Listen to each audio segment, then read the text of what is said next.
यहाँ से स्टार्ट करते हैं। जो दृष्टि है इसका मेंटरशिप यहाँ पर टेस्ट चल रहा है, ठीक है। तो टेस्ट नंबर आपका यहाँ पर 8वां रहेगा, 7 तक करा चुके हैं, 8वां यहाँ पर टेस्ट रहेगा आपका, राइट। इसमें टोटल आपके 20 क्वेश्चन रहेंगे। ये आपके क्लास टेस्ट होते हैं, ठीक है।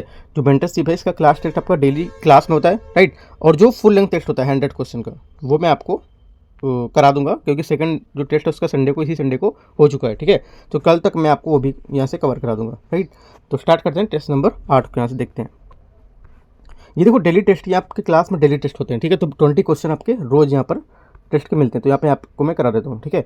पहला क्वेश्चन है, भारत की संसद के संदर्भ में निम्नलिखित कथनों पर आपको विचार करना है, राइट। पहला क्वेश्चन, तो इसमें बोला है लोकसभा के अध्यक्ष की नियुक्ति भारत के राष्ट्रपति द्वारा यहाँ पर की जाती है, ठीक है। तो क्या हो जाएगा, पहला स्टेटमेंट यहाँ से हमारा गलत, क्योंकि अध्यक्ष के चुनाव की तिथि राष्ट्रपति द्वारा तय की जाती है। सिर्फ जो तिथि होती है वह तय करता है, राइट। और राष्ट्रपति द्वारा नियुक्त यहाँ पर नहीं होता है, ठीक है।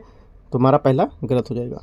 लोकसभा अध्यक्ष लोकसभा के भंग होने तक अपने पद पर बना रहता है, ये स्टेटमेंट क्या है, ये भी आपका गलत है, क्योंकि लोकसभा के विघटन के बाद भी अध्यक्ष अपने पद पर बना रह सकता है, ठीक है।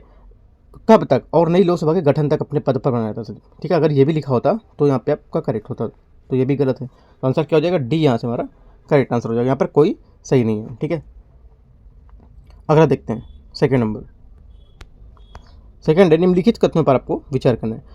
राज्यसभा के पास धन विधेयक को अस्वीकार करने का अधिकार यहाँ पर होता है, ठीक है।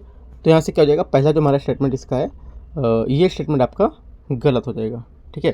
क्योंकि राज्यसभा 14 दिन के भीतर विधेयक वापस नहीं भेज सकता है, ठीक है। और इसे दोनों सदनों द्वारा पारित माना जाएगा। अगर वापस नहीं भेजता तो इसे क्या पारित माना जाएगा। तो पहला गलत हो गया। दूसरा, धन विधेयक केवल राष्ट्रपति की पूर्व अनुमति से ही लोकसभा में प्रस्तुत किया जा सकता है, ठीक है। तो सेकंड क्या होगा, सेकंड स्टेटमेंट हमारे यहाँ से करेक्ट है। ये आर्टिकल 117 में बताया गया, ये बात सेकंड वाली बात। तो हमारा ओनली 2 करेक्ट है, तो आंसर हमारा बी यहाँ से इसका करेक्ट आंसर हो जाएगा दूसरे का। तीसरा, संसद की संयुक्त बैठक के संदर्भ में निम्नलिखित कथनों पर आपको विचार करना है। संविधान संशोधन विधेयक पर दोनों सदनों के बीच असहमति की स्थिति में संसद की संयुक्त बैठक यहाँ पर बुलाई जा सकती है, ठीक है। तीसरा क्या होगा, तीसरा का जो हमारा पहला स्टेटमेंट है ये आपका गलत होगा, क्योंकि जो संयुक्त बैठक है इसका उपयोग धन विधेयक या संविधान संशोधन विधेयक के लिए नहीं किया जा सकता है, राइट। इसके उपयोग के लिए नहीं करेंगे। संसद की संयुक्त बैठक का हिस्सा लोकसभा अध्यक्ष द्वारा की जाती है, ये स्टेटमेंट आपका करेक्ट है। कई बार एग्जाम में पूछ चुका है ये वाला स्टेटमेंट, ठीक है। तो आपको याद रखना है। तो आंसर हमारा सिर्फ बी यहाँ से करेक्ट हो जाएगा, केवल 2, ठीक है। अगला देखते हैं, चौथा नंबर। भारतीय संसद की शक्ति के संबंध में निम्नलिखित कथनों पर आपको विचार करना है, ठीक है। पहला है, संसद संघ सूची में सूचीबद्ध किसी भी विषय पर विधि पर निर्माण यहाँ पर कर सकती है, राइट। तो चौथा हमारा जो है यहाँ पर, इसका आपको पहला स्टेटमेंट ये बोल रहा है, राइट। तो देख लेते हैं पहला सही है या नहीं। उसके बाद दूसरा बोला है इसने, संसद कुछ शर्तों के अधीन राज्य सूची के विषय पर विधि निर्माण कर सकती है, ठीक है। तो दोनों स्टेटमेंट हमारे यहाँ पे इसके करेक्ट है। तो आंसर क्या हो जाएगा, सी यहाँ पे हमारा इसका करेक्ट आंसर हो जाएगा चौथे का, ठीक है। तो चौथे की जो दोनों बातें बता रहा है एकदम करेक्ट है वो। अगला 5वां नंबर है, निम्नलिखित में से कौन सा संसद सदस्य के विशेषाधिकार नहीं होते हैं।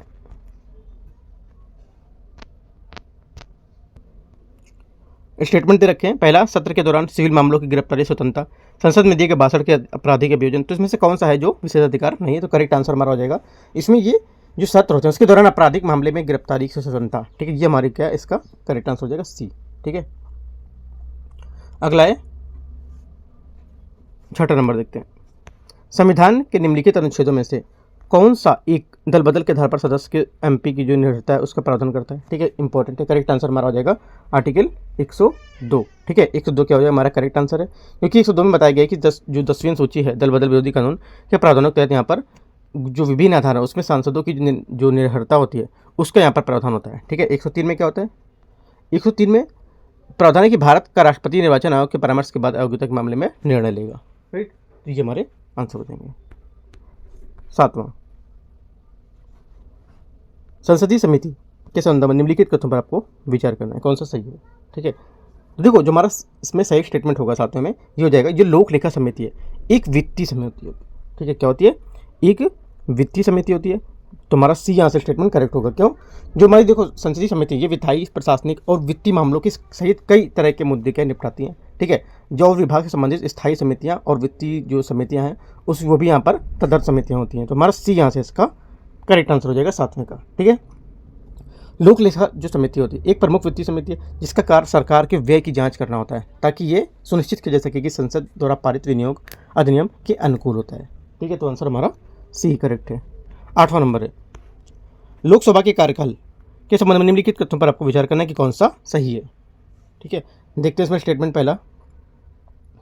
यहाँ पे पहला स्टेटमेंट है इसमें, लोकसभा के कार्यकाल उसकी प्रथम बैठक की तिथि से 5 वर्ष तक होता है। ठीक है, पहला क्या हो जाएगा, पहला आपका यहाँ से करेक्ट हो जाएगा। दूसरा, राष्ट्रीय आपातकाल के दौरान लोकसभा का कार्यकाल एक बार में अधिकतम 1 वर्ष के लिए बढ़ा सकता है। राइट, सेकंड क्या होगा, सेकंड भी आपका यहाँ से करेक्ट है। आर्टिकल 352 जो होगा उसमें यहाँ पर क्या है, ये को बढ़ाया जाएगा। ठीक है, 5 वर्ष की अवधि से किसी भी अवधि के लिए यहाँ पर एक बार को उसको 1 वर्ष के लिए बढ़ा सकते हैं। ठीक है, तो आंसर हमारे क्या हो जाएगा, दोनों यहाँ से हमारे करेक्ट है 8वें में। 9वां नंबर देखते हैं। 9वां नंबर है, भारतीय संविधान जो हमारा संविधान है उसमें निम्नलिखित में से कौन सा अनुच्छेद राज्य की विधानसभाओं से संरचना संबंधित, जो राज्य की विधानसभा होती हैं उनमें कौन सा अनुच्छेद यहाँ पर संरचना से संबंधित होता है। करेक्ट आंसर हमारा हो जाएगा इसका आर्टिकल 170 बी हमारे यहाँ से इसका करेक्ट आंसर हो जाएगा। ठीक है, ये जो विधानसभा किसी अधिकतम सदस्य संख्या 500 होती है और न्यूनतम यहाँ पर 60 निर्धारित की गई है। ठीक है, अगला देखते हैं 10 नंबर क्वेश्चन यहाँ से, राज्य विधान परिषद के बारे में निम्नलिखित कथनों पर विचार करना है। राज्य विधान परिषद एक स्थायी निकाय और इसे भंग नहीं किया जा सकता है। राइट, 10वां क्या होगा, यहाँ से जो 10वें का पहला स्टेटमेंट है एकदम करेक्ट है, भंग नहीं कर सकते। इसके कई सदस्य हर 2 वर्ष में सेवानिवृत्त होते हैं, ये भी स्टेटमेंट हमारा करेक्ट है। दोनों स्टेटमेंट हमारे राज्य विधान परिषद के बारे में एकदम सही है। ठीक है, आंसर क्या हो जाएगा, आंसर हमारा यहाँ से हो जाएगा इसका आपका सी। ठीक है, 10वें का सी यहाँ से करेक्ट आंसर हो जाएगा। एम लक्ष्मीकांत में अगर देखोगे तो हमारा चैप्टर नंबर 31 होगा। ठीक है, जो 6वां एडिशन है वहाँ पर, और 31.3 ये कुछ करके पेज होगा तो वहाँ पे आप इसको देख सकते हो, मिल जाएगा यहाँ। अगला देखते हैं 11 नंबर क्वेश्चन, निम्नलिखित में से किस परिस्थिति में भारत की संसद किसी राज्य में जो विधान परिषद उसको समाप्त कर सकती है। ठीक है, ये बोला किस परिस्थिति में। राइट, तो करेक्ट आंसर क्या होगा, ये देखो, जब राज्य की विधानसभा विशेष बहुमत से प्रस्ताव पारित करते तब क्या होगा, यहाँ पर ये जो संसद है इसे राज्य विधान परिषद को समाप्त कर सकती है। तो आंसर हमारा सी यहाँ से इसका करेक्ट आंसर हो जाएगा 11 का। ये आर्टिकल जो हमारा 169 है, ये किसी राज्य की विधान परिषद बनाने या समाप्त करने का अधिकार देता है। ठीक है, आपको याद रखना है। 12 नंबर क्वेश्चन यहाँ से, निम्नलिखित में से किस अनुच्छेद के तहत विधानसभा का कार्यकाल 5 वर्ष से अधिक बढ़ाया जा सकता है। करेक्ट आंसर हमारा जो 12 नंबर है इसका आपका आंसर हो जाएगा, इसमें दे कितना रखा है, इसमें दे रखा है 356, 352, 365 और 360। करेक्ट आंसर हमारा हो जाएगा 352 बी। अगला देखते हैं 13 नंबर, राज्यपाल की विधायी शक्ति के संबंध में निम्नलिखित में से कौन सा कथन सही है, जो राज्यपाल की विधायी शक्ति है इसके बारे में। ठीक है, देखो राज्यपाल की जो विधायी शक्ति है उसमें राज्यपाल राज्य विधानमंडल द्वारा पारित विधेयक को अपनी स्वीकृति से रोक सकता है। ये दोनों तो गलत हैं, दोनों नहीं होंगे। और सी नंबर जो यहाँ पर होगा वो इसका क्या हो जाएगा, आंसर हो जाएगा। ठीक है, राज्यपाल जो है राज्य विधानमंडल द्वारा पारित विधेयक पर अपनी स्वीकृति रोक सकता है। ठीक है, तो ये हमारा क्या हो जाएगा, इसका आंसर हो जाएगा 13 का। 14, निम्नलिखित पर विचार करना है, राज्य विधानमंडल, राज्यपाल, उच्च न्यायालय, भारत की संसद, इनमें से कौन समवर्ती सूची के विषय कानून यहाँ पर बना सकता है। तो यहाँ पर देखो, देखते हैं इसको 14 नंबर को, ये बना सकता है आपका ओनली एक तो राज्य विधानमंडल। ठीक है, दूसरा जो बनाएगा आपका यहाँ से हो जाएगा वो भारत की संसद। ठीक है, 2 राज्यपाल और उच्च न्यायालय यहाँ पर इसमें नहीं होंगे, तो हमारा 1 और 4 इसका करेक्ट आंसर हो जाएगा। यहाँ से 15 नंबर क्वेश्चन है, राज्य विधान जो सभा है उसकी बैठक आयोजित करने के लिए कोरम कितना होता है इसका। ठीक है, इसका कोरम हो जाएगा आपका जो 15 नंबर है। यहाँ से ऑप्शन दिए आपके, देखो ऑप्शन यहाँ पे दे रहा है, कुल सदस्यता का 1/3, कुल का 1/4, आधा हिस्सा या 10वां हिस्सा। तो करेक्ट आंसर हमारा यहाँ से हो जाएगा 15 का आपका ये 10वां हिस्सा होता है। ठीक है, तो आंसर क्या होगा, 1/10, 1/10। तो आंसर हमारा 15 का डी यहाँ से इसका करेक्ट आंसर हो जाएगा। ठीक है, कोरम होता है क्या, कोरम किसी भी कार्य करने से पहले सदन में उपस्थित होने वाली आवश्यक न्यूनतम सदस्यों की संख्या होती है वो। ठीक है, 16 नंबर, कुनमिंग मॉन्ट्रियल वैश्विक जैव विविधता फ्रेमवर्क के बारे में निम्नलिखित कथनों पर विचार करना। GBF, ठीक है, जिसको बोलते हैं कुनमिंग मॉन्ट्रियल जो वैश्विक जैव विविधता फ्रेमवर्क, ये इसको वर्ष 2022 में जैव विविधता संयुक्त राष्ट्र सम्मेलन के पक्षकार के 15 सम्मेलन जो था 15वां सम्मेलन उसके दौरान यहाँ पर ये अपनाया गया था। ठीक है, पहला स्टेटमेंट हमारा यहाँ से करेक्ट हो जाएगा, सही बोला। दूसरा, इसका एक प्राथमिक लक्ष्य जिसे 30-30 लक्ष्य के रूप में जाना जाता है, 2030 तक विश्व के 30% स्थलीय समुद्र को क्षेत्र में संरक्षित करना है। ठीक है, 2030 तक और 30%, इसलिए 30-30 इसको बोलते हैं। ठीक है, तो सेकंड क्या है, सेकंड भी हमारा यहाँ से इसका करेक्ट होगा। तीसरा, भारत में जीवे के हिस्से के रूप में अपने कुल भू क्षेत्र का 50% को सुरक्षित करके नेटवर्क के अंतर्गत आने के प्रतिबद्ध करता है यहाँ पर। ठीक है, तो तीसरा यहाँ से क्या होगा, तीसरा स्टेटमेंट हमारे यहाँ से गलत हो जाएगा। क्यों, क्योंकि यहाँ पर लगभग जो लक्ष्य है इसका ये कुछ और दिया हुआ है लक्ष्य यहाँ पर, ठीक है 50% दिया बट कुछ और यहाँ पर लक्ष्य दिया, तो ये हमारा यहाँ से गलत हो जाएगा। एक बार इसको देख सकते हो जीपीएफ वाले को, ठीक है। तो आंसर हमारा हो जाएगा ओनली 2 करेक्ट है, पहला और दूसरा। यहाँ से 17 नंबर क्वेश्चन है, इसमें बोला अंतर्राष्ट्रीय समुद्री खनन में भारत की जो भागीदारी है उसके संबंध में निम्नलिखित कथनों पर विचार करना है। भारत ने हिंद बेसिन में आफनासी निकितिन सीमाओं जैसे क्षेत्र में अन्वेषण किए और अंतर्राष्ट्रीय समुद्री जो यहाँ पर प्राधिकरण है उसके आवेदन को प्रस्तुत किया जो कोबाल्ट और अन्य खनिजों से समृद्ध है, ठीक है। तो पहला यहाँ से स्टेटमेंट हमारा करेक्ट हो जाएगा। दूसरा है भारत की समुद्र तल खनन का प्राथमिक उद्देश्य हिंद महासागर विवादित क्षेत्रों को नियंत्रण स्थापित करना है, राइट। तो सेकंड यहाँ से हमारा स्टेटमेंट गलत होगा, क्योंकि भारत जो आवश्यक संसाधन है उसको पहुंचने के लिए समुद्र तल का खनन जो है पहल सक्रिय, जिसका प्राथमिक लक्ष्य विवादित क्षेत्रों पर नियंत्रण स्थापित करने के बजाय संसाधन अन्वेषण को यहाँ पर विकास करना है, ठीक है। तो सेकंड गलत हो जाएगा। तीसरा, राष्ट्रीय महासागर प्रौद्योगिकी संस्थान जैसे भारतीय संस्थानों को समुद्र तल अन्वेषण भारत की जो हित हैं उसके समर्थन के लिए व्यापक अनुसंधान और परीक्षण की गतिविधियां संचालित होंगी, ठीक है। ये स्टेटमेंट हमारा करेक्ट होगा। तो 2 स्टेटमेंट करेक्ट है, पहला और तीसरा यहाँ से हमारा। तो आंसर हो जाएगा ए यहाँ से 17 का।